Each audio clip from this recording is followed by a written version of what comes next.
ഇനിയുള്ള 5 വർഷം ഇന്ത്യയിലെ പൊതുമേഖലാ സ്ഥാപനങ്ങൾ വിറ്റുതുലച്ച് 10 ലക്ഷം കോടി വരുമാനമുണ്ടാക്കാനാണ് കേന്ദ്രം ശ്രമിക്കുന്നതെന്ന് LDF കൺവീനർ ടി.പി. രാമകൃഷ്ണൻ. കേരള ജനതയിലേക്ക് യുദ്ധം പ്രഖ്യാപിച്ച കേന്ദ്ര സർക്കാരിന്റെ ജനദ്രോഹ നയങ്ങൾക്കെതിരെ താക്കീത് നൽകിക്കൊണ്ട്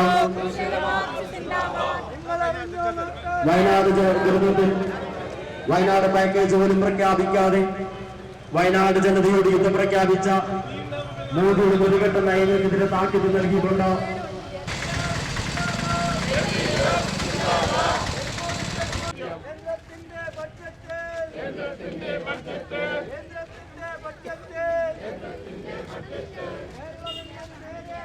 കേന്ദ്ര സർക്കാർ സംസ്ഥാന സർക്കാരിനോട് കാണിക്കുന്ന അവഗണനയ്ക്കെതിരെ LDF ആലത്തൂർ നിയോജക മണ്ഡലം കമ്മിറ്റി കുടൽമന്നത്ത് സംഘടിപ്പിച്ച BSNL ഓഫീസ് ഉപരോധ സമരം ഉദ്ഘാടനം ചെയ്ത് പ്രസംഗിക്കുകയായിരുന്നു ടി.പി. രാമകൃഷ്ണൻ.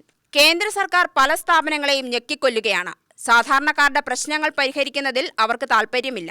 കുടുംബശ്രീയെ ഇല്ലാതാക്കാനുള്ള ശ്രമത്തിലാണ് കേന്ദ്ര സർക്കാർ. ഹിന്ദുത്വ രാജ്യമാക്കി ഇന്ത്യയെ മാറ്റി വർഗീയത പടർത്താനുള്ള ഇപ്പോഴും കേന്ദ്ര നീക്കമെന്നും LDF കൺവീനർ ടി.പി. രാമകൃഷ്ണൻ പറഞ്ഞു. RSS സംഘപരിവാർ ശക്തികൾ നേതൃത്വം നൽകുന്ന ഒരു ഗവൺമെന്റാണ് കേന്ദ്രത്തിൽ അധികാരത്തിലുള്ളത്.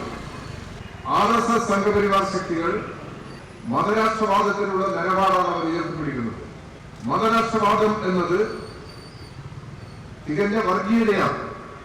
ഇപ്പോൾ ഇന്ത്യയിൽ രൂപപ്പെട്ടിട്ടുള്ള മറ്റൊരു പ്രത്യേകത വർഗീയ ശക്തികളും കോർപ്പറേറ്റുകളും തമ്മിലുള്ള കൂട്ടുകെട്ടാണ്. ഈ കൂട്ടുകെട്ടിന് സഹായകരമായ നിലപാടാണ് BJP ഗവൺമെന്റ് സ്വീകരിച്ചു വരുന്നത്. ഈ കൂട്ടുകെട്ടിന്റെ താല്പര്യം സംരക്ഷിക്കാൻ കഴിയാവുന്ന നിർദ്ദേശമാണ് അവർ ബജറ്റിലൂടെ മുന്നോട്ട് വെക്കുന്നത്. കേന്ദ്ര ബജറ്റ് പൊതുവെ ശ്രദ്ധിച്ചു കഴിഞ്ഞാൽ സാർവത്രികമായ സ്വകാര്യവൽക്കരണമാണ് ബജറ്റ് വിഭാവനം ചെയ്യുന്നത്. പി. പങ്കജാക്ഷൻ അധ്യക്ഷനായി. വിവിധ കക്ഷി നേതാക്കളായ EN Suresh Babu, Siddharthan, PK Krishnan, S Gopi, A Sreekumar, Bhavadas എന്നിവർ പ്രസംഗിച്ചു.